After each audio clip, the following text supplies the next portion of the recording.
ये कहानी है दो दोस्तों की और उनकी दोस्ती की शुरुआत हुई थी अभी कुछ दिन पहले हॉस्पिटल के कमरे से, जहां पर वो दोनों एडमिट थे। तो दोनों में से जो एक था उसको अभी कुछ दिन पहले एक पैरालिसिस का अटैक आया था, जिसकी वजह से गर्दन के नीचे की उसकी पूरी बॉडी पैरालाइज हो गई थी और वो अपनी एक उंगली तक नहीं हिला सकता था।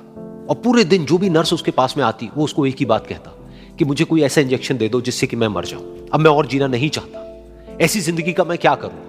तो उसका जो दोस्त था उस कमरे में, क्योंकि वो चल फिर सकता था, तो रोज सुबह और रोज शाम को उस कमरे में खिड़की थी, उसके पास में जाकर के खड़ा हो जाता और अपने दोस्त को बताता कि उस खिड़की के बाहर क्या चल रहा है। बिल्कुल नीला आसमान है, सफेद बादल है, हल्की हल्की हवा चल रही है और कुछ पंछी उड़ रहे हैं। एक बहुत ही सुंदर बीच है जहां पर कुछ बच्चे मिट्टी के घरौंदे बना रहे हैं। कुछ लोग हैं जो वहां पर बैठे हुए बस समुद्र की लहरों को देख रहे हैं। कुछ लोग जॉगिंग कर रहे हैं, कोई एक्सरसाइज कर रहा है, कोई पतंग उड़ा रहा है। वहां पर एक आइसक्रीम की स्टॉल है जहां पर कुछ लोग आकर के आइसक्रीम खा रहे हैं। और सनसेट के टाइम पे जो पानी है वो पूरा गोल्डन हो जाता है और चमकने लगता है। तो शुरू में तो जब उसने वो सब बताना शुरू किया तो उसके दोस्त के ऊपर ज्यादा असर नहीं हुआ, लेकिन धीरे धीरे उसके अंदर जीने की चाह जागने लगी। अब वो सुबह का इंतजार करने लगा कि जल्दी से सुबह हो और मेरा दोस्त मुझे बताए कि आज यहां पर क्या हो रहा है। कुछ दिन तक ऐसे ही चलता रहा। फिर एक दिन जब वो सुबह उठा तो उसने देखा कि सामने वाला बेड खाली है। फिर उसने नर्स को बुलाया और उससे पूछा कि क्या वो डिस्चार्ज हो गया है। तो नर्स ने कहा कि आपको तो उन्होंने बताया होगा, उनके पास कुछ ही दिन बाकी थे और कल रात को ही उनकी डेथ हो गई है। ये सुन करके उसके अंदर की उम्मीद पूरी तरह से टूट गई, क्योंकि सिर्फ उसका दोस्त ही था जिसने उसको बाहर की दुनिया से जोड़ा हुआ था, जिसकी वजह से वो जान पाता था कि बाहर क्या हो रहा है और ये दुनिया कितनी खूबसूरत है।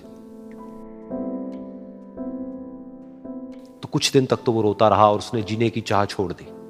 लेकिन दूसरी ही तरफ से उसके अंदर कहीं ना कहीं एक नई चाह पैदा हुई कि काश मरने से पहले एक बार मैं खुद अपनी आंखों से देखूं इस खिड़की के बाहर कि दुनिया कैसी है। जैसे जैसे उसकी ये चाह बढ़ने लगी, उसको अपने अंदर एक अजीब सी एनर्जी महसूस होने लगी। और फिर एक दिन उसने अपनी पूरी ताकत लगा दी और किसी तरीके से वो बेड से नीचे गिरा और पकड़ पकड़ करके किसी तरह से उस खिड़की तक पहुंचा। फिर उस खिड़की को पकड़ करके वो खड़ा हुआ और खिड़की के बाहर देख लिया। लेकिन खिड़की के बाहर देखते ही वो गुस्से से भर गया। उसने जोर से नर्स को आवाज लगाई और जैसे ही नर्स आई उसने नर्स से पूछा, ये तुमने क्या किया, ये खिड़की के बाहर काली दीवार क्यों खड़ी कर दी। तो नर्स को समझ नहीं आया वो क्या बोल रहा है और वो बोली कि मुझे 5 साल हो गए हैं यहां पर, जब से मैं आई हूं तब से तो ये काली दीवार यहां पर है। तब जाकर के उसको समझ आया कि उसका वो दोस्त उससे झूठ बोल रहा था। और उसने नर्स से पूछा, अगर ये काली दीवार पिछले 5 साल से यहां पर है तो मेरे दोस्त ने मुझसे झूठ क्यों कहा। तो नर्स थोड़ा सा मुस्कुराई और बोली कि मैं ये तो नहीं जानती कि उन्होंने आपसे झूठ क्यों कहा, लेकिन मैं इतना जरूर जानती हूं कि जो भी कुछ उन्होंने आपसे कहा उसी वजह से आप अभी अपने पैरों पर खड़े हैं। तो इस कहानी से हमको यह सीखने को मिलता है कि जो हमारे शब्द हैं, जो हमारे वर्ड्स हैं, जो हम अपने मुंह से बाहर निकालते हैं, उसमें इतनी पावर है जिसकी कोई हद नहीं है। वो किसी आदमी को गिरा भी सकते हैं और उसको उठा भी सकते हैं। तो अब आपके ऊपर है कि आप अपनी इस पावर को यूज करते हो या मिस यूज करते हो।